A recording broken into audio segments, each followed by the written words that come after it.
Spectateurs d'Ansongo, merci de cette confiance renouvelée au programme de Renouveau TV et bienvenue dans votre émission Les Grands Jurys.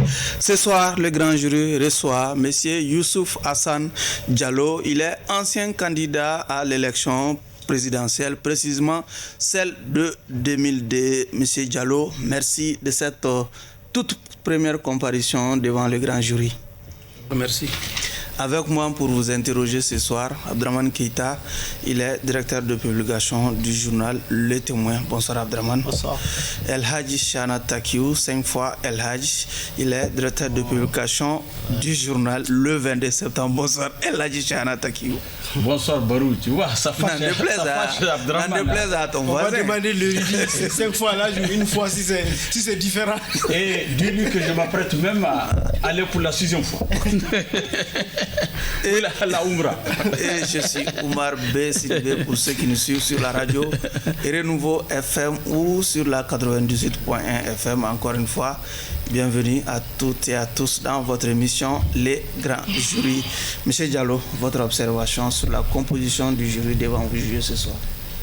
Bon, c'est la première fois que je fais connaissance de cette composition du jury.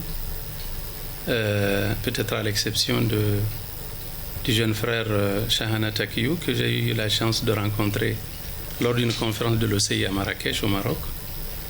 Le jeune frère Keita m'avait rappelé qu'on s'était vu aussi il y a de cela, je ne sais pas, plus de 20 ans. Hein. Oui.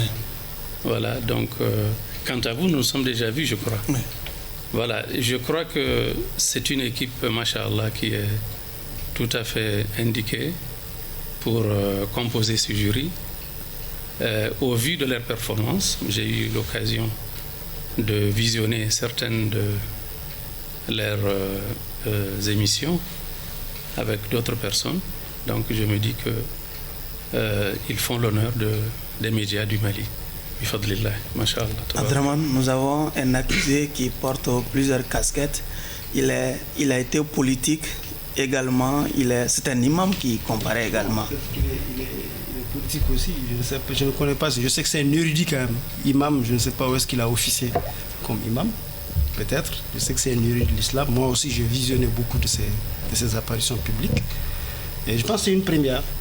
Nous avons tous toujours rêvé d'avoir vraiment un représentant de la Oumma ici pour nous parler de beaucoup de choses, beaucoup de thèmes, de sujets autour desquels l'actualité tourne ici au Mali. Le pays est à la croisée des chemins et l'islam fait beaucoup de bruit, non seulement dans le monde, mais plus particulièrement au Mali. Je pense que ce n'est que justice et vraiment un grand bonheur d'avoir quelqu'un, une voix qui aussi est porteuse, comme légitime, l'invité d'aujourd'hui, pour nous parler de beaucoup de choses ici. Voilà. Donc, Chana, des avant-propos. Oui, en tant qu'acteur aussi, on ne le revendique pas très souvent du mouvement démocratique. J'ai suivi avec une très grande attention la campagne présidentielle de 2002. Je l'ai découvert sur le petit écran de l'ORTM avec son éloquence. Et à l'époque, les musulmans devaient statuer pour apporter leur soutien à un candidat qui répond à un certain critère. Et tout le monde pensait que les musulmans d'alors, ou les responsables des associations islamiques d'alors, notamment l'AMIPI à l'époque, le Haut Conseil islamique n'existait pas. Oui. C'était l'AMIPI. Tout le monde pensait que l'AMIPI allait porter son candidat sur ce savant, parce que pour nous jeunes à l'époque, et aujourd'hui aussi, c'est un savant. C'est un savant. Malheureusement, le choix de l'AMIPI était porté sur un autre candidat qui n'était pas lui. D'accord. Et ça frustrait beaucoup de gens, notamment beaucoup de croyants. Bon, beaucoup d'eau à passer sous le pont. Oui. C'est quelqu'un qui s'est beaucoup fait remarquer aussi dans différentes prêches sur l'ORTM. Oui. Et comme il l'a dit, j'ai eu vraiment le privilège de les rencontrer il y a peut-être 7-8 ans à une conférence internationale à Marrakech. Oui.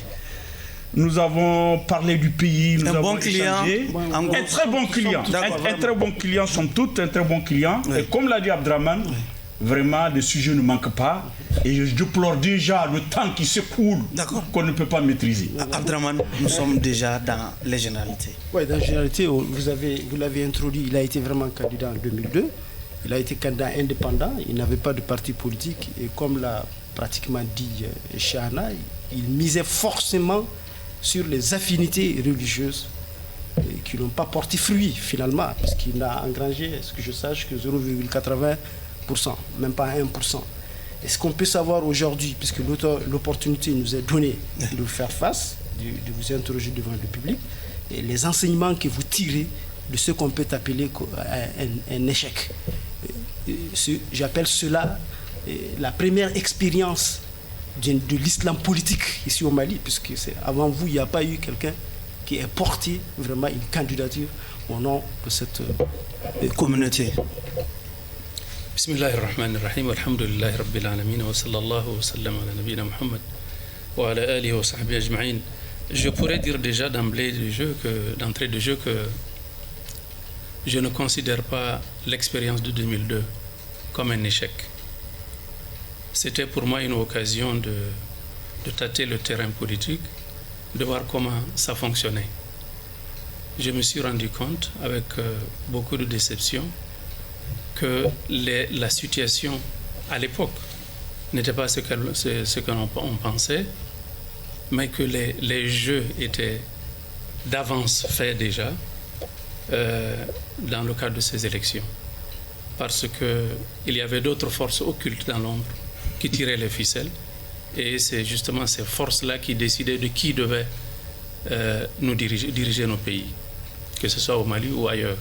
Cela existe encore dans bien des pays africains, mais j'espère aujourd'hui, avec notre nouvelle transition, avec tout l'espoir que cette transition suscite, avec l'adhésion massive du peuple malien et sa demande pressante de changement de paradigme dans l'évolution de la vie politique, sociale, culturelle de notre pays, que ces données aujourd'hui ont changé au Mali.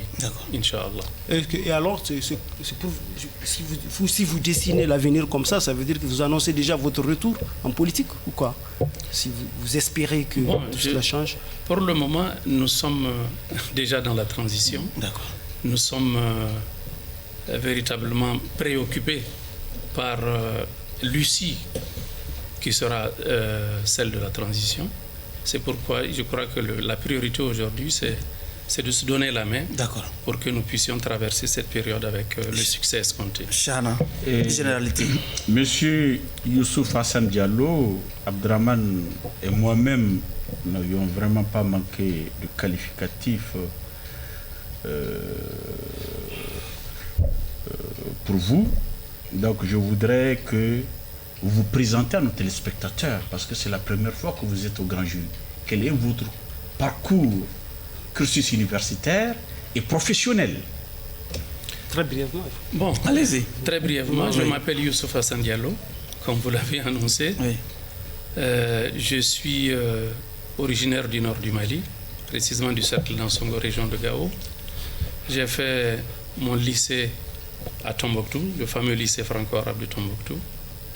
Après le lycée, j'ai fait un petit passage à l'école normale supérieure de Bamako. Après cela, j'ai continué mes études universitaires en Arabie Saoudite. J'ai commencé par l'université islamique de Médine, où j'ai fait des études arabes et islamiques. Ensuite, j'ai fait un autre séjour à l'université islamique de la Mecque, qui est devenue aujourd'hui l'université Qura. Là aussi, j'ai fait des études islamiques et arabes. J'ai fini par mon cursus universitaire en Arabie Saoudite par l'université du roi Abdelaziz de Jeddah, où j'ai obtenu un bachelor degree en économie. Entre-temps, je suis sorti pour revenir un peu en Afrique, au Mali, au Niger, où j'ai travaillé dans le domaine de l'action islamique, toujours. Après cela, j'ai été sollicité par l'Organisation de la coopération islamique pour travailler au département des conférences. C'est là que je suis resté jusqu'à la retraite. Entre-temps, j'ai fait un master en sciences politiques à l'Université Pierre Mendès France, précisément à l'Institut d'études politiques de Grenoble, où j'ai fait donc un master 2 en sciences politiques. Voilà pour le cursus universitaire et aussi pour le cursus professionnel. Merci beaucoup. Mais parallèlement, je me suis beaucoup occupé de l'action islamique, le côté associatif surtout, la propagation du message de l'islam et la participation au débat sur l'islam, sur le dialogue entre les religions. Quel message, nous y sommes déjà, oui, parce que vous parlez de l'islam, quel message l'islam adresse à la communauté islamique, à la Oumma islamique? Quel message? Parce que vous avez propagé beaucoup de messages. Quel message et quel message vous voudrez, en tant que musulman, adresser aux Maliens? Le message que j'adresse au peuple malien, c'est le message de l'islam qui est bien connu, qui est le message de paix. Car ne l'oublions pas, étymologiquement, le mot islam vient du radical salam ou silm, qui veut dire paix. Donc l'islam est venu pour propager la paix, la concorde, l'entraide, le vivre ensemble, la cohésion, la fraternité, l'amour, l'entraide entre tous les peuples de la planète. L'islam qui a été prêché par Mohammed sallallahu alayhi wa sallam, le prophète Mohammed alayhi salatu wa sallam, c'est le parachèvement de tous les messages divins que Dieu a révélés sur les prophètes. Le prophète Mohammed sallallahu alayhi wa sallam est venu fermer le cycle de la prophétie. Donc c'est la quintessence de toutes les sagesses, de toutes les réformes qui ont été professées par les différents prophètes à leurs différents peuples. C'est tout cela qui est résumé dans le message de Mohammed sallallahu alayhi wa sallam. Oui. Donc l'islam est véritablement un acquis. C'est quelque chose d'extrêmement positif. C'est l'islam qui a façonné notre vie, notre civilisation, notre culture, notre façon de faire, notre regard sur l'univers pendant plusieurs siècles. Okay. Donc c'est un acquis incommensurable que nous devons préserver, que nous devons protéger, que nous devons renforcer. Oui. Voilà. J'ai envie de connaître votre regard déjà sur ces actes qui sont commis au nom de l'islam, en tout cas dans notre pays. Comment vous les qualifiez, ceux qui commettent ces actes-là? Sont-ils des djihadistes ou des terroristes? Ou des islamistes, ou des musulmans tout court? Ces actes, je n'ai pas besoin de vous le dire, sont en porte-à-faux avec le vrai message de l'islam. Ne l'oublions pas, l'islam est arrivé dans notre espace géopolitique en l'an 666 de l'ère grégorienne, 33 ans après la mort du prophète sallallahu alayhi wa sallam, que l'islam est arrivé ici. Ici où précisément? Ici dans notre espace, à la lisière du Sahara, précisément. Le Mali, c'est le Sahara aussi. Donc l'islam est arrivé avec les derniers compagnons du prophète alayhi salam qui sont venus en Afrique du Nord et ceux qui ont poursuivi, notamment Uqba ibn Amir, les Uqba ibn Nafi et autres. L'an 666 de l'ère grégorienne. Et ensuite, l'islam a continué à se propager pacifiquement. Les Maliens sont les propres acteurs de leur islamisation. Personne ne les a forcés à devenir musulmans. Et on sait que l'islam s'est tellement propagé au point que plusieurs États islamiques, plusieurs royaumes, plusieurs empires se sont constitués dans cet espace-là. Et ces empires, il faut le souligner, ont atteint le summum de leur apogée civilisationnelle lorsque ces empires et ces royaumes se sont coalisés avec l'islam. Tous les grands royaumes, tous les grands empires qui ont atteint leur apogée, l'empire du Ghana, l'empire du Mali, l'empire du Wassoulou, l'empire tout couleur, le royaume Peul du Massina, l'empire du Mali, l'empire Songoï, avec Askia Mohamed, Masha'Allah, le grand souverain Songoï. Tous ces empires, on peut ajouter les autres qui sont à côté de nous, que ce soit le sultanat Peul de Sokoto, que ce soit... Bref, tous ces grands royaumes qui ont existé dans notre espace ont atteint leur apogée lorsqu'ils s'étaient alliés avec l'islam. Donc l'islam, c'est une source de force, de puissance et de grandeur. Grandeur matérielle, grandeur spirituelle, ensemble. Vous me donnez l'impression, en vous écoutant tantôt, de donner une image pacifiste de l'islam, mais quand on vous écoute, quand j'ai visionné certaines de vos apparitions publiques, j'ai l'impression que c'est aussi en même temps, c'est là le paradoxe, une position qui ouvre la brèche quelque part à l'islam radical aussi. Quand vous dites par exemple que Dieu est plus grand que le pays, que Dieu est plus grand que le pays, Dieu est plus grand que la tribu, Dieu est plus grand que le quartier, et que la fraternité se fait sur la base de l'islam, quelle que soit l'origine des frères et des sœurs, qu'ils viennent du Mali ou bien d'ailleurs. Et on a comme l'impression que le devoir religieux l'emporte un peu sur la citoyenneté, sur le devoir patriotique. Vous voyez, alors que nous avons une constitution ici, un État qui consacre des droits et des devoirs. Au nom de la laïcité. Non, même pas au nom de la laïcité, mais qui consacre des droits et des devoirs d'abord aux citoyens. Et comment est-ce que cela est compatible? Si par exemple celui qui véhicule la paix est peut-être un chrétien, peut-être un athée, et celui qui véhicule la guerre est un frère en islam. Comment est-ce que vous allez faire un peu le truc entre ces paradoxes-là? Parce que moi je ne parviens pas, je n'ai pas d'autre qualificatif qu'un paradoxe. Premièrement, il est important de comprendre que quand on dit que Dieu est plus grand que le pays, Dieu est plus grand que tout. C'est normal. Quand vous dites Allahu Akbar, c'est tout à fait normal. Quand vous dites Allahu Akbar, ça, je le sais. Abdraman, s'il vous plaît, il va répondre à la question. Ça, c'est pas le problème. D'accord, mais j'arrive. Moi, je vous prends au mot. C'est vous qui l'avez dit. Non, je vous ai répété, c'est tout. Où se trouve le paradoxe quand on dit que Dieu est plus grand que tout? Non, c'est dans la conclusion, dans la déduction. J'arrive. C'est quand vous dites donc, que le frère en islam est plus que le frère, par exemple, de la patrie. C'est là que je vous dis. Il a certainement bien compris la question. Là, je vais vous répondre. Oui. Vous savez, ne confondons pas les aspects théologiques de la religion et l'organisation politique d'un État. C'est deux choses différentes. En islam, il est dit, et ça c'est le credo de l'islam, que d'ailleurs c'est la définition qui a été donnée par le Coran. Dieu nous a dit qu'il n'y a pas de critère de supériorité entre les êtres humains en dehors du critère de la piété.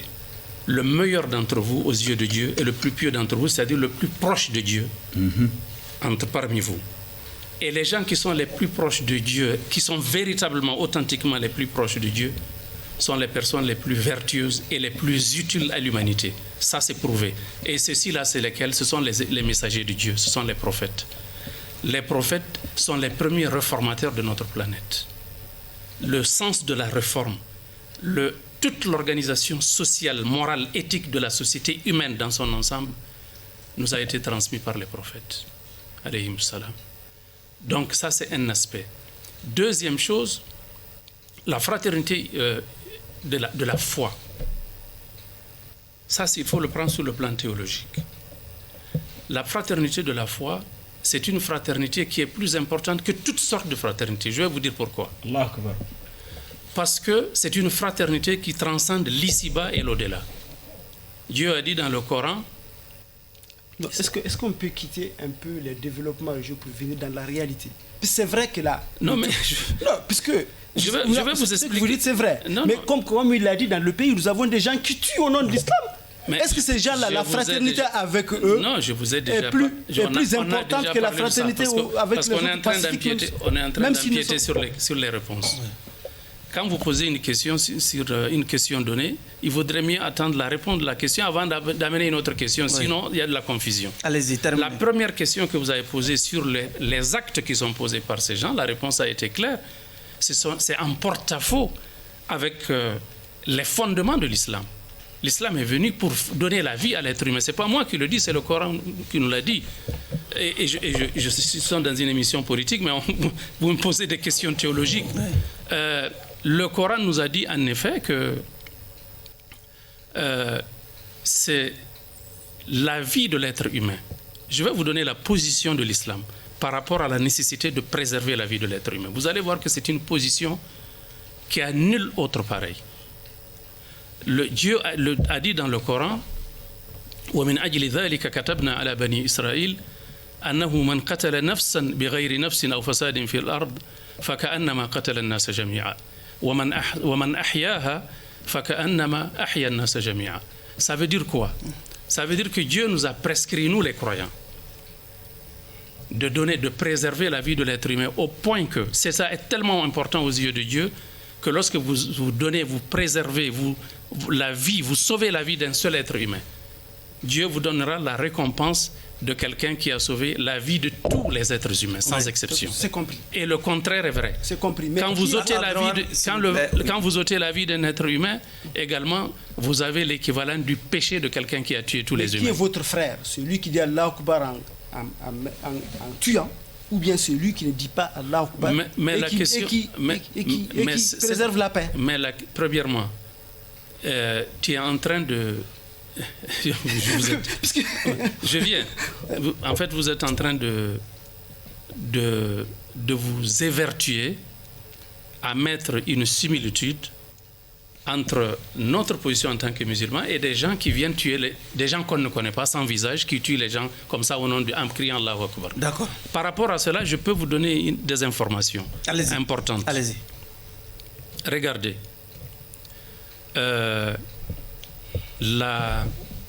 Les mouvements qui ont été créés pour s'aimer la terreur dans le monde musulman à partir du Moyen-Orient, notamment Daesh. Daesh, c'est l'organisation de l'État islamique au Levant et en Irak, qui a créé des ramifications au Sahara, en Afrique de l'Est, le Golfe de Guinée, le Sahel, notamment notre zone, et puis la zone du Nigeria et autres, le Tchad. Ces organisations-là, on s'est rendu compte que ce sont des organisations qui ont été créées par les services de renseignement d'un certain nombre de pays extra-régionaux. Pour deux raisons. Ils ont deux objectifs. Ce n'est pas de l'islam. C'est le mode opératoire qu'ils font, qui Allah Akbar, tout ça là, et puis ils ont deux objectifs dans cela. Le premier objectif, c'est décrédibiliser, c'est discréditer l'islam. Pour que des gens comme vous ou comme d'autres disent que ces gens-là qui sont en train de tuer sont des musulmans. Parce que ça contribue à discréditer. Les gens qui ne savent pas pensent que c'est effectivement des musulmans. Mais c'est juste le mode opératoire dont nous disposons. Nous, on a des informations sur l'endroit où ils sont formés, où ces gens-là sont formés. Moi, ma foi est intacte par rapport à ça, vraiment. Et cela ne m'empêche pas de poser des questions pour beaucoup plus. Il n'y a aucun problème. J'ai dit vous ou quelqu'un d'autre. Donc ça, c'est le premier objectif, discréditer l'islam. Parce qu'ils viennent, ils prennent un individu, ils amènent des caméras avec haute résolution pour montrer que c'est des gens qui ont des moyens et qui sont mus par des services de renseignement bien professionnels. Ils mettent quelqu'un, ils se mettent à égorger quelqu'un et on filme la scène. On filme la scène et on balance la scène sur les réseaux. La personne égorge en disant Allahu Akbar. Qu'est-ce que les gens diront de l'islam? Ils vont dire que c'est des musulmans. Ça, c'est le premier objectif. Deuxième objectif, c'est pour nous déposséder de nos territoires. Aujourd'hui, ils sont là, au nord du Mali, au centre du Mali. Ils sont en train de terroriser nos populations qui se déplacent par masse. Donc on abandonne ces terres-là, des terres extrêmement riches. Et vous le savez autant que moi, le Mali a des réserves estimées à plusieurs trillions de dollars, en réalité. Des ressources naturelles, que ce soit l'or, le diamant, le fer, le pétrole, le gaz, etc. D'accord. Donc ce sont des territoires qui sont convoités. Il faut donc nous déposséder de ces territoires. D'accord. C'est pourquoi on crée ces organisations, etc. Bon, il y a beaucoup de choses à dire sur ces choses. Allez-y, Chana. Monsieur Youssouf, au Mali, la religion pose souvent un problème. Il ne s'agit pas de terroristes, mais des officiels religieux même qui sont membres des organisations dites islamiques, qui sont fortement politisées, qui participent à la vie politique. Et ça crée souvent des confusions. Et c'est dans cette optique que la semaine passée, nous avons entendu un communiqué de l'imam qui se démarque du projet de constitution pour appeler les musulmans à ne pas donner leur confiance à ce projet de constitution parce que simplement, il y a un mot qu'on appelle laïcité. Je voudrais savoir si laïcité est synonyme d'athéisme dans le monde arabe et islamique. Très bien. J'espère que vous allez me permettre de m'exprimer. Premièrement, quand vous dites que les musulmans créent des problèmes en participant à des activités politiques, etc., je vais vous dire tout de suite que la vision que l'islam a de la politique, de l'action politique... pas des musulmans, les responsables des organisations islamiques. Je n'ai pas voulu gérer des organisations. Je suis d'accord, que ce soit des responsables d'organisations ou des musulmans tout court, je vais vous dire qu'en islam, il n'y a pas de frontière entre l'action politique, l'action religieuse, l'action sociale. Pourquoi? Parce que l'islam est un tout. Le musulman, il vit l'islam dans sa chair, du berceau au tombeau. Il le vit individuellement, il le vit dans la communauté, il le vit au niveau de l'État, il le vit au niveau de la communauté internationale. Le musulman, il n'a pas de frontière par rapport à cela. Et je vais vous donner ma référence par rapport à cela. C'est pour dire que l'islam et, par exemple, le christianisme, ce n'est pas la même vision. Par exemple, mais les juifs, c'est différent. Chez les juifs, ils ont un projet de société, ils ont une législation, les chrétiens n'en ont pas, mais les musulmans en ont. Alors, quelle est notre référence par rapport à cela? Notre référence, c'est le prophète Mohammed sallallahu alayhi wa sallam. Est-ce que les musulmans savent que le prophète alayhi salatu wa sallam, il a été un fondateur d'État et il a été le premier chef d'État de cet État qu'il a fondé. Et cet État a continué à exister jusqu'à l'effondrement, ou je sais pas, à l'effondrement de l'Empire ottoman turc. L'Empire ottoman turc, c'était un califat. Voyez-vous? Donc c'est un État, le prophète a créé un État et il a été le chef de cet État. Est-ce qu'il y a plus politicien qu'un chef d'État? Donc c'est pour dire que sur ce plan-là, il n'y a aucune condamnation à faire par rapport à quelqu'un qui voudrait participer à la vie politique en tant que musulman ou en tant que... Ça, c'est un aspect. Deuxième chose, si nous en venons à la question de la laïcité. La question de la laïcité,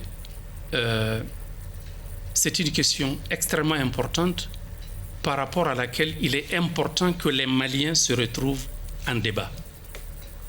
C'est un débat qui aurait dû être fait depuis 1960, à l'indépendance. Il n'a pas été fait, il n'est jamais trop tard de bien faire. Aujourd'hui, où on parle de refondation du Mali, tous les aspects toutes les questions qui sont relatives à notre gouvernance doivent être débattues entre les Maliens dans la sérénité et dans la compréhension mutuelle. Alors, c'est pour vous dire que d'abord, il y a une chose à comprendre.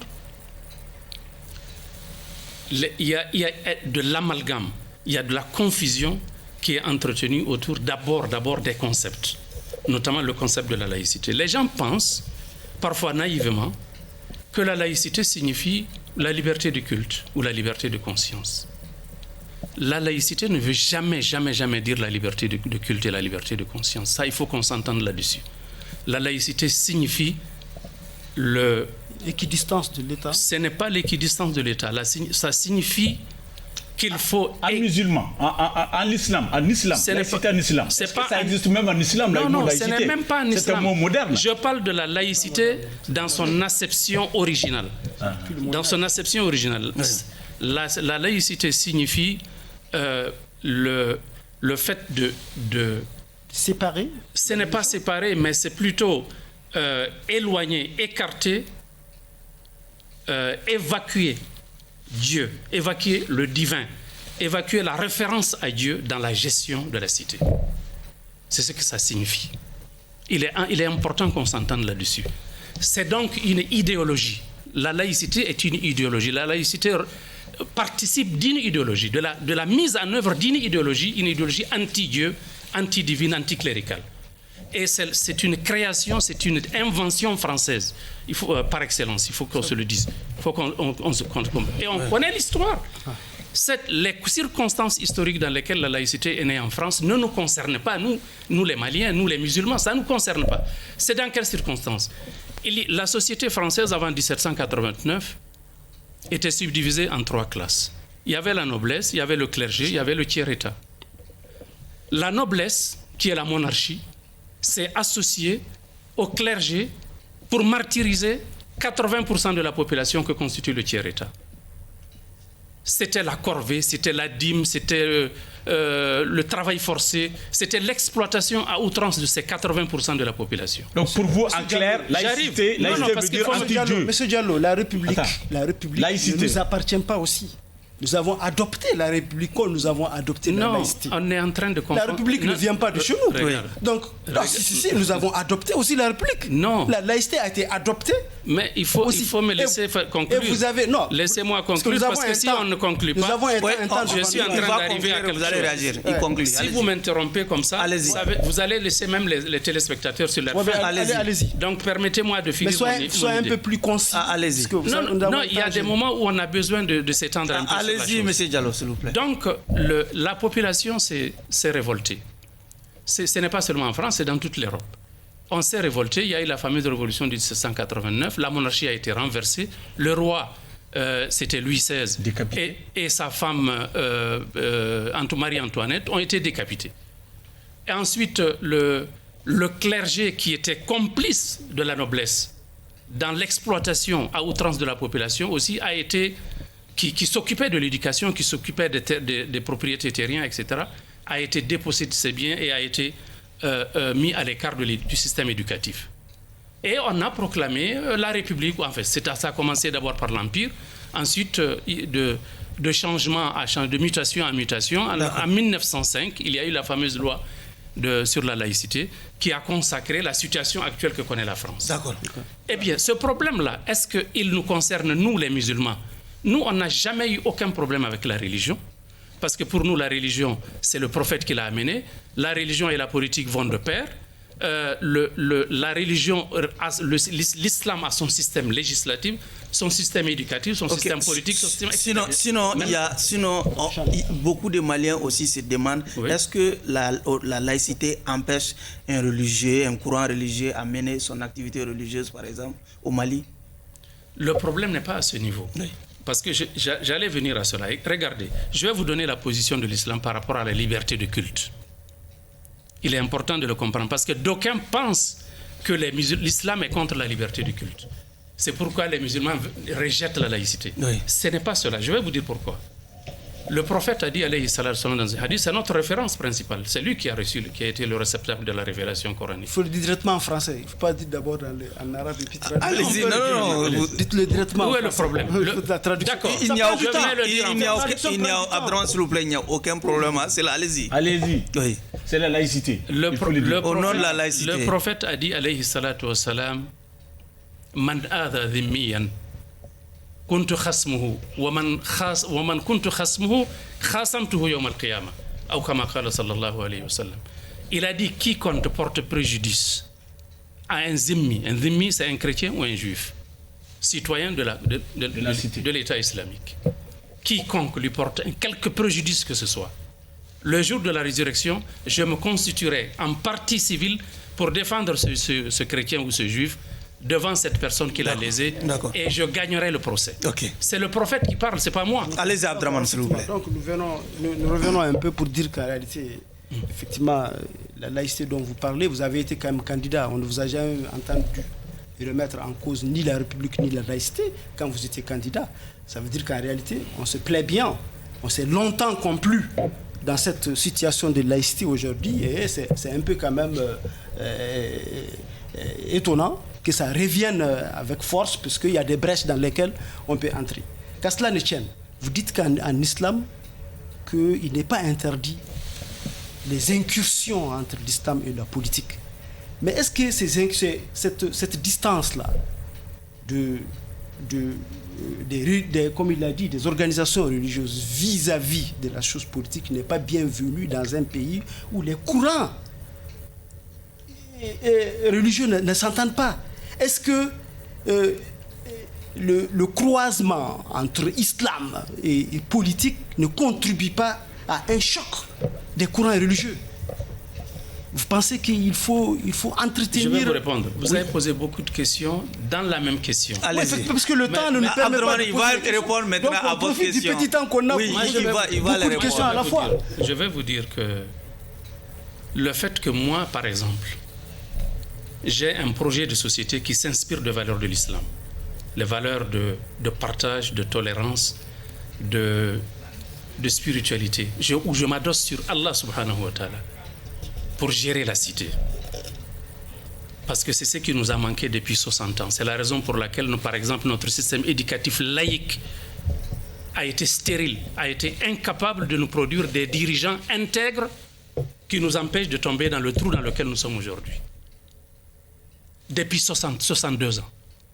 Le Mali est aujourd'hui dans le fossé du fait de ces gens, de ces dirigeants, de ces leaders qui ont été formés à l'école laïque. L'école laïque qui est basée sur l'immoralité, sur l'irréligiosité, sur l'anti-Dieu. C'est la raison pour laquelle nous devons réviser, nous devons revenir sur les fondamentaux qui sous-tendent notre système éducatif. C'est pourquoi nous voulons que nos enfants apprennent à connaître Dieu. L'école laïque, l'irréligiosité. Vous êtes sûr Pardon? que pendant 60 ans, c'est l'irréligiosité qui a géré le Mali? Ce sont des dirigeants qui ont été sévrés de la religion, qui ne l'ont pas appris. Où ils vont l'apprendre? Dans quelle école? L'école laïque? C'est interdit dans l'école laïque d'accéder à Dieu. D'accord. C'est ça le problème. Allez-y. Maintenant, je viens. Si moi, je décide, par exemple, de proposer au peuple malien un projet de société qui s'appuie sur les valeurs spirituelles et morales de l'islam, pour gérer le pays, pour sortir de l'impasse dans laquelle nous nous trouvons aujourd'hui. Est-ce que le fait que X ou Y n'ait pas la même vision que moi, il est musulman, il n'a pas la même vision que moi, ou même un homme musulman malien n'a pas la même vision, cela m'empêche de présenter mon projet de société? Il n'y a aucun rapport. Il n'y a pas de lien entre ces deux. Ça risque un choc. Allez-y, Chana. Quel choc? Où est le choc? Youssouf, Chana va poser une question. Allez-y. Oui. Vous avez parlé du prophète Mohammed, paix et salut sur lui, que la meilleure des bénédictions soit sur lui, sa noble famille et ses compagnons. Amin. Vous avez dit qu'il était un chef d'État. Oui, tout à fait. Mais au temps du prophète Mohammed et des califes, on avait un État conquérant. Oui. Il n'y avait pas une organisation d'un État, le fonctionnement d'un État à l'époque. J'en veux pour preuve les modalités de passation et d'alternance de pouvoir. Après la mort du prophète Mohammed, paix et salut sur lui, sa succession, avant même qu'il ne soit inhumé, il y a eu des difficultés pour qu'Abou Bakr puisse le succéder.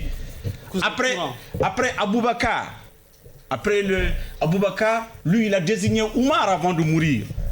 Après Omar également a consulté les sages pour pouvoir désigner Ali. Après la mort d'Ali, vous savez tous les désordres qu'il a eu dans l'islam. Parce qu'il n'y avait pas de règles établies pour l'exercice du pouvoir et pour l'alternance du pouvoir. Donc, je ne comprends pas quand vous dites que au temps du prophète, il y avait un État. C'est vrai, il y avait un État, mais pas comme c'était un État conquérant. Un État conquérant qui était dans le djihad, qui se battait pour l'islam. La laïcité, selon beaucoup de gens, selon des lectures que j'ai effectuées, est apparue au temps de l'Empire ottoman. Avec Ousmane au Liban, où les minorités religieuses la question à présent étaient brimées. Oui, la question. Donc vraiment, je pense que il n'y avait véritablement d'État, comme nous le vivons dans le monde entier, à l'époque du prophète, c'était un État conquérant. Et il n'y avait pas, encore une fois, de modalités. Vous êtes en train de répondre à vous-même. Hein? Non, c'est à lui d'exercer du pouvoir. Et s'il y en a, je voudrais qu'il me donne une référence coranique ou des dits du prophète par rapport à l'organisation d'un État et les modalités de fonctionnement, d'alternance, de prise de pouvoir. Il va répondre à votre question. Voilà, premièrement, quand vous dites que l'islam a été un État conquérant, je vais vous dire que non, l'islam n'était pas un État conquérant. L'islam est un État tout court. C'est l'État islamique qui a été créé par le prophète de l'Islam, c'est un État tout court. Un État se prépare pour la guerre. Un État doit faire la guerre. Voilà, conquérant. Vous revenez à ce que j'ai dit. Non, je vais vous dire, c'est différent. C'est différent. Pourquoi c'est différent? Parce qu'il y a 3 situations dans lesquelles il est autorisé en islam de faire la guerre. Il y a ce qu'on appelle une guerre préventive, une guerre punitive et une guerre préventive, une guerre défensive et une guerre punitive. Ce sont ces 3 formes de guerre qui existent en islam. Il n'y a pas de guerre offensive à proprement parler. L'État qui a été créé à Médine, l'État a fait l'objet de plusieurs attaques, de plusieurs convoitises de la part des autres États. N'oublions pas que l'État islamique est né à un moment où il y avait 2 grandes puissances mondiales sur la planète, l'Empire perse et l'Empire byzantin. Ces 2 grands empires-là n'avaient jamais accepté que dans la péninsule arabique, il y ait un État. Les Arabes n'avaient pas d'État avant l'arrivée de l'islam. Donc quand l'État a été mis en place, il y avait ces convoitises. Les Persans voulaient venir de le détruire, etc. Bon, il fallait que l'État islamique naissant s'organise. Il s'est organisé et il a résisté. Et il est devenu ce qu'il était devenu, c'est-à-dire il a occupé...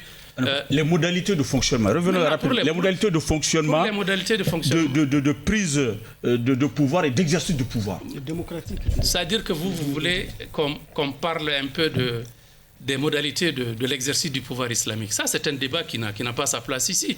Parce que s'il y a des multitudes de livres qui ont été écrits dessus. Mais je vais vous le résumer. Après Mohamed, il y a eu les 4 califats. Et chaque califat a une réalité. Je vais vous résumer ça, tout simplement. Je vais vous résumer. La manière le fonctionnement de l'État islamique, c'est un fonctionnement qui est libre. En islam, il y a une règle qu'on appelle tout ce qui n'est pas interdit est permis. C'est-à-dire tout ce qui permet de développer l'administration publique, de renforcer la gouvernance. On peut prendre ça de chez les Chinois, on peut prendre ça de chez les Américains, on peut prendre ça partout si c'est bon, si ça convient. Parce que l'islam, c'est quoi? C'est le bonheur de l'être humain. C'est le bien-être de l'être humain. Et ça se prend, le prophète a dit, alayhi salatu wa sallam, dans un hadith, Al-hikmatu dallatul mu'min fa aynama wajadaha fa huwa haqqun nas biha. La sagesse est la propriété légitime du croyant. Partout où il la trouve, il s'en saisit, c'est sa propriété. Si on trouve la sagesse chez les Chinois, chez les Russes, partout, on les chrétiens, chez n'importe qui. Allez-y, Abdraman. Et il y a eu des cas qu'on peut illustrer chez les Juifs et les chrétiens. Donc, si on trouve que la laïcité est une sagesse, chez les Français, pourquoi ne pas la prendre? Mais justement, vous êtes en train de revenir sur une question que je vous ai dit que la laïcité, c'est une idéologie française qui est une idéologie anti-Dieu. Nous, notre société, oui, je vous le démontre. Et notre société malienne, c'est une société qui baigne dans la religiosité 24 heures sur 24. Nous vivons l'islam, comme je l'ai dit, du berceau au tombeau. Allez-y, Abdraman. Nous pratiquons l'islam 5 fois par jour, plus que le manger et le boire, les 3 repas par jour. Allez-y, Abdraman. Donc, on ne peut pas... les réalités du Mali ne sont pas les réalités de la France. Monsieur Diallo, la laïcité n'a pas tué la religion en France. La religion a bel et bien résisté à la laïcité. Mais je vais vous donner une preuve du contraire. Pas l'islam, mais la religion dominante là-bas. Je vais vous donner une preuve du contraire. C'est vrai que ça permet l'irréligiosité, ça le permet, mais ça n'interdit pas. Ça l'encourage. Ouais. Donc, moi, tout ce que j'ai entendu m'amène à vous demander ce que vous pensez, par exemple, comment voyez-vous un éventuel avènement de la charia au Mali? Et comment cela est compatible avec les autres religions aussi qui existent dans ce pays? Vous avez des religions, vous avez même des religions qui ne sont pas peut-être athées, mais des religions vernaculaires que certains observent dans ces pays-là qui sont pour autre chose, qui ne sont pas les religions révélées. D'accord, vous avez posé la question. Effectivement. Quelle alternative aussi à la charia, à la laïcité? Ne posez pas plusieurs questions. Allez-y. Non, ce que vous avez vraiment dites, comment est-ce que... L'une après l'autre, s'il vous plaît. Comment voyez-vous la charia, l'avènement d'une charia au Mali et sa cohabitation avec la diversité religieuse? Très bien. Avant de parler de la charia, je vais vous répondre quand vous dites que la laïcité n'a pas porté atteinte à la religion. À l'église, si vous voulez. À la religion en France. À l'église, pour être plus précis. Je vais vous dire, la laïcité a détruit la société française. Je vais vous donner une illustration. Il y a 200 000 tentatives de suicide en France par année. par an. 200 000 tentatives de suicide. Il y a même un observatoire du suicide qui a été créé. Et c'est le taux le plus élevé en Europe. C'est dû à quoi? C'est dû au vide spirituel qui a été créé dans le subconscient des Français. Et en Chine? En Chine, il n'y a ni religion ni autre, ils ont autre chose là-bas, mais en Chine, le pays le plus peuplé du monde. La Chine est un pays bouddhiste. Ouais. C'est un pays bouddhiste. Ils ont le bouddhisme. Je vais vous dire une chose. Il n'y a pas de laïcité là-bas. Non, ils sont bouddhistes. Les Chinois pratiquent le bouddhisme et le gouvernement lui-même tient à ça. C'est leur identité. C'est leur identité. Ça, on est obligé. C'est leur identité. Non, moi je ne veux pas qu'il y ait un tiraillement entre nous. Mais je vais vous expliquer. En France, 200 000 tentatives de suicide par an. Et il y a 10 000 qui arrivent à se suicider. Tous les ans. Mais je viens. Non, il faut que je vous montre les dégâts de la laïcité en France. Parce que c'est la France qui est notre référence. C'est la référence de nos élites intellectuelles qui ne jurent que par la France, par le modèle français. Et la constitution du Mali actuelle, c'est un copier-coller de la constitution française, pour votre information. C'est un copier-coller, c'est une copie qu'on a distribuée à tous les pays francophones. On l'a souvent entendu. Ouais. Ils l'ont distribuée pas seulement au Mali, à tous les pays francophones d'Afrique. C'est pour nous maintenir quoi? C'est pour nous maintenir. Je reviens. Non, c'est important. Cet aspect est important pour moi. Cet aspect est important pour moi. C'est la raison c'est-à-dire que nous, on est en train de nous maintenir sous la coupe idéologique et culturelle de la France. C'est ce que nos élites sont en train de faire. Et ça, les gens qui parlent de refondation du Mali, qui parlent de recouvrer la souveraineté du Mali, n'atteindront jamais cet objectif tant qu'ils sont sous la coupe de l'idéologie française. D'accord. Il faut que ça soit compris. Maintenant, revenons répondez à la question de la charia. Vraiment, comment voyez-vous un éventuel avènement de la charia et comment est-ce que la charia est possible dans une diversité religieuse que nous vivons ici? Voilà, c'est ça la vraie question. Et non pas sauf que vous avez posé aussi l'autre question, Abdraman. C'était une observation. Allez-y. C'était une observation. Il a aussi le droit de réagir à l'observation, certainement. Allez-y. Et la question principale, la question accessoire, ne doit pas l'emporter sur la question principale. Il va maintenant répondre à la question principale. Voilà. Allez-y. Pour votre information, les Maliens vivent déjà dans la charia. On est déjà dans la charia. Le fait de se marier conformément aux règles de l'islam, c'est de la charia. Le fait d'organiser le baptême selon la charia, vos enfants, comment vous les baptisez? C'est pas selon la charia? Selon la sunna, pas forcément. C'est pas la sunna? Non, la charia c'est autre chose. Ouais, allez-y. Qu'est-ce que ça veut dire? Non, nous la charia, ce qu'on reconnaît, on retient de la charia, ce ne sont pas les aspects là que vous venez de développer, mais autre chose. C'est quoi? C'est par exemple couper la main de quelqu'un quand il y a vol. Mais justement, c'est décapiter quand il y a autre chose. Voilà. Non, je vais vous expliquer. C'est contre l'abolition de la peine de mort et beaucoup d'autres choses. C'est ça la charia, c'est ce que vous percevez comme voilà. Cette charia là que les organisations, comment on appelle les djihadistes, les terroristes aujourd'hui, les Amadou Koufa, les Iyad Ghali veulent imposer et qui sont peut-être même en train d'imposer dans certains pays. Ils en ont fait la preuve sur l'occupation en 2012 voilà, en déjà. 2012, c'est de cela qu'il s'agit. Oui. Votre perception de cette charia. Non, je vais vous expliquer. La charia de l'islam, il y a deux concepts islamiques aujourd'hui qui ont été diabolisés. Et il est important pour les musulmans de redresser les choses et de rectifier les concepts et les notions. Le djihad a été diabolisé et la charia a été diabolisée. La charia, d'abord, ce n'est pas les stéréotypes que vous voyez sur les écrans, que les gens montrent. La charia, c'est plus que ça. La charia, c'est toutes les règles de fonctionnement du système juridique, du système politique, du système économique, du système social, du système éducatif de l'islam, des musulmans, dans la communauté musulmane. C'est tout cet ensemble de règles qu'on appelle les règles de la charia. Parmi lesquelles le code pénal occupe peut-être 0,1% du contenu. Ce que vous êtes en train de parler, ce dont vous êtes en train de parler, à savoir l'amputation ou l'application de la peine capitale et autres, ça, c'est l'aspect pénal de la charia. D'accord. C'est ce qui est plus effroyable. Non, si les gens n'adhèrent pas à la charia, ça pose ça. C'est pourquoi on vous pose cette question. Non, je vais vous dire. Prenons si ce n'est que ce que vous dites là, tout le monde allait dire la charia c'est bienvenu si ce n'est que ça. Mais c'est parce que aujourd'hui si c'est rejeté dans la société, pourquoi on veut savoir? Quand vous posez des questions, il faut attendre les réponses. On peut pas répondre et en même temps poser une question et en même temps répondre à la place. Oui, allez-y. Voyez-vous, quand vous prenez par exemple le système judiciaire américain, aux États-Unis il y a la peine de mort, c'est la chaise électrique. C'est un pays démocratique, un grand pays, une référence, etc. Les droits de l'homme, tout ça. Les droits de l'homme, tout ça là. Mais il y a la chaise électrique ici qui est appliquée aux États-Unis. C'est la peine capitale, la peine de mort. Pourquoi on n'en parle pas? Pourquoi on ne critique pas? Pourtant, c'est la même chose. On donne la mort à des gens sur une chaise électrique. Monsieur Diallo, il nous reste que 33 minutes avant de terminer l'émission. Voyez-vous, donc l'islam, il faut le reconnaître, l'islam a son système pénal. D'accord. Prenons par exemple le cas de la peine capitale. Vous adhérez à ça? S'il vous plaît, moi je n'adhère pas à l'islam. Vous me posez cette question. On veut savoir cet aspect. Écoutez-moi d'abord. Ne me posez pas la question si j'adhère à l'islam. Je suis un imam. Comment je n'adhère pas à l'islam? Non, à cette partie-là. La charia, c'est le code pénal, c'est le système pénal de la législation islamique.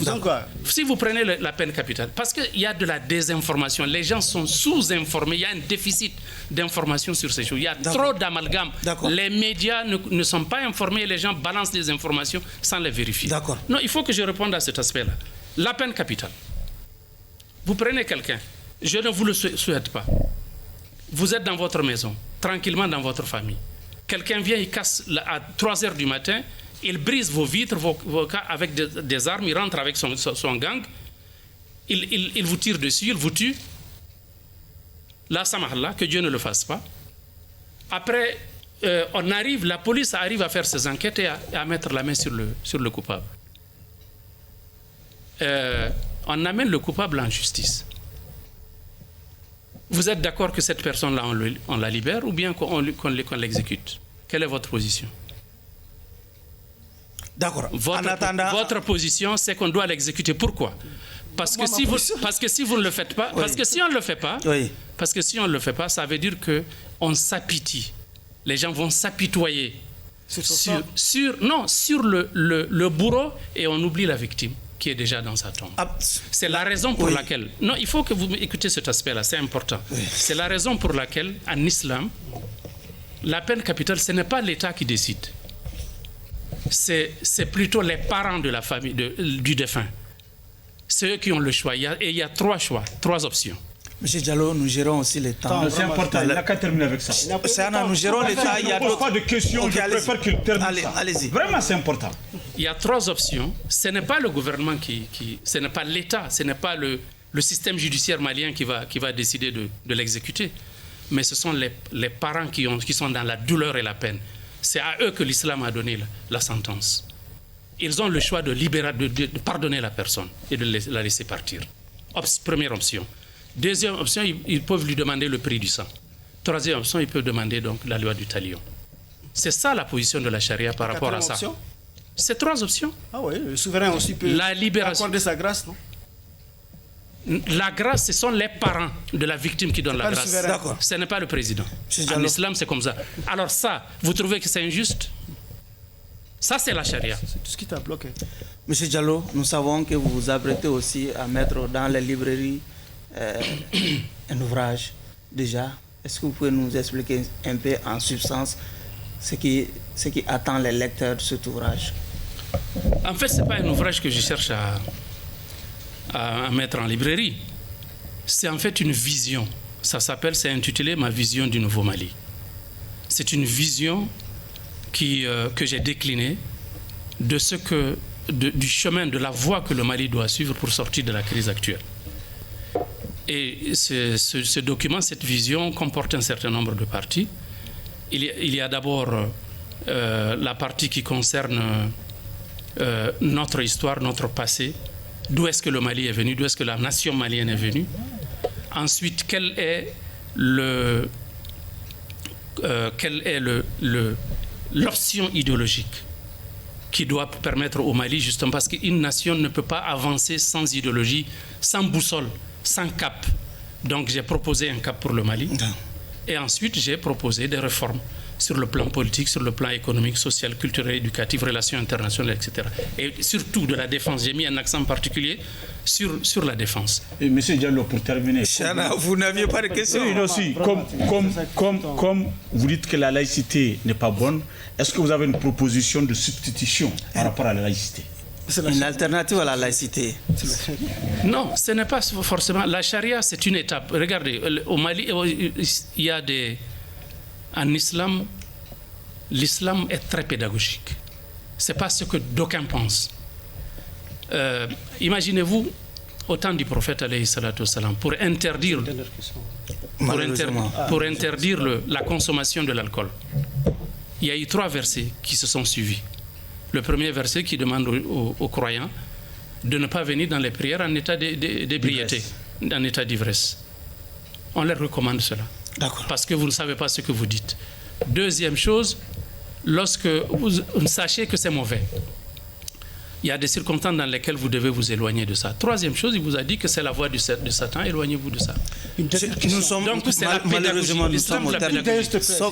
Non, je n'ai pas répondu à sa question. Oui, mais non, puisque non, ça c'est compris. On va véritablement... Monsieur Diallo, il n'a pas fait... Nous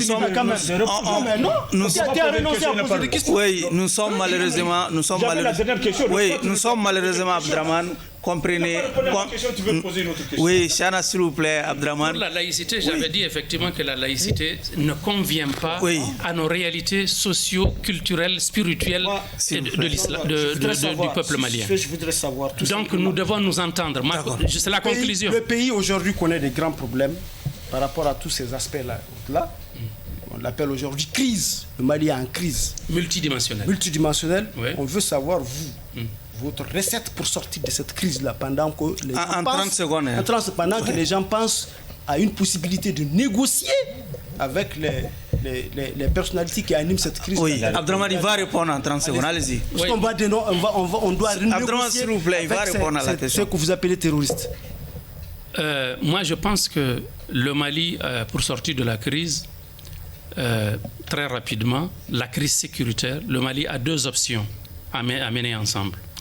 En fait, on a deux voies, 2 créneaux à suivre. Premièrement, il est important de renforcer la défense.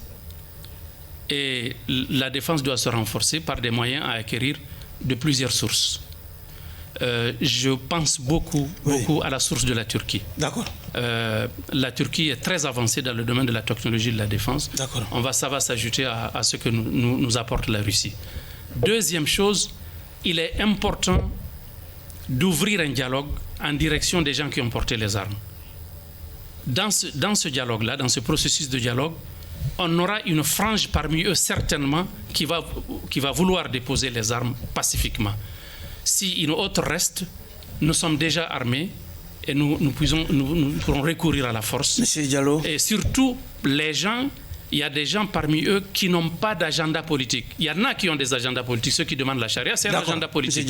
Mais ceux qui n'ont pas l'agenda politique ont pour agenda la terreur, le terrorisme. Ces gens-là, on doit en venir aux armes. C'est sur ces 2 propositions que nous allons mettre un terme au débat pour le compte de cette audience. À présent, le jury va se retirer pour procéder à la délibération. Abdraman, nous sommes déjà dans les secrets de la délibération. Je n'ai jamais été aussi dans l'embarras. En écoutant M. Diallo, un brillant, c'est vrai, érudit, et qui a des connaissances, il faut le dire, incontestables de l'islam, je suis resté sur ma faim par rapport à l'équilibre dont il se prévaut, puisqu'il se prévaut d'un islam pacifique. Mais pour moi, l'islam pacifique ne peut pas s'accommoder en même temps de l'intégrisme, puisque je pense que vraiment accepter la charia et rejeter la laïcité de la façon dont je l'ai entendu ici, moi, en tant que personne convaincue des libertés publiques et privées qui pourraient être vraiment remises en cause, nous sommes vraiment pris par l'État. Je ne peux pas vous demandez de l'acquitter. Je vous demande de le mettre en sursis. D'accord. Chana, en 30 secondes. Merci beaucoup, Barou. Je ne peux pas faire mon réquisitoire en 30 secondes, Monsieur le Président. J'ai devant moi un homme de foi, un homme convaincu, qui sait la direction qu'il prend. Contrairement à Draman, vraiment, je suis très satisfait. Je suis satisfait. Je suis satisfait. Et les libertés dont il parle viennent après la voie indiquée par Dieu. Il parle de charia. Charia, c'est Dieu qui l'a dit. Il a porté la parole de Dieu. Peut-on le condamner parce qu'il parle de Dieu? Peut-on le condamner parce qu'il a rappelé ce que Dieu a dit? Non, Barou, tu me demandes d'être bref en 30 secondes, je vais le tenter, mais on ne peut pas condamner un homme de foi. Un homme qui rappelle Dieu. Qui rappelle Dieu. Libère-le. D'accord. C'est déjà au bénéfice de ces deux réquisitoires, en tout cas pour ce qui concerne celui de Chana, il est tranché. Pour Abdraman, encore des zones d'ombre. Le sursis, ouais. Le sursis. Ouais, puisque donc, au bénéfice donc de ces deux réquisitoires, au bénéfice de ces deux réquisitoires un peu à la limite opposée, j'ai la faiblesse de m'aligner derrière celui de Chana pour libérer purement et simplement l'accusé des liens de l'accusation. Par conséquent, M. Diallo, vous êtes acquitté. Un dernier mot en 20 secondes. Le dernier mot, c'est que je suis très désolé que mon jeune frère Keïta n'a pas saisi les contours de l'exposé que j'ai fait par rapport à la charia. La charia, c'est une législation comme toutes les autres formes de législation à travers le monde, qui a ses adeptes, qui a ses défenseurs, qui a aussi ses... Elle n'est pas évolutive. On va finalement... Ça, c'est exactement ce que tu as compris. Il y a des informations, il y a des mille et une informations qui te restent à savoir sur la charia. D'accord. Ainsi prend fin ce numéro de votre émission Grand Jury qui recevait comme invité M. Youssouf Hassan Diallo, ancien candidat à l'élection présidentielle ici au Mali, précisément celle de 2002. Merci à vous de nous avoir suivis. Encore une fois, clin d'œil à tous nos téléspectateurs du côté du cercle d'Ansongo. Au revoir.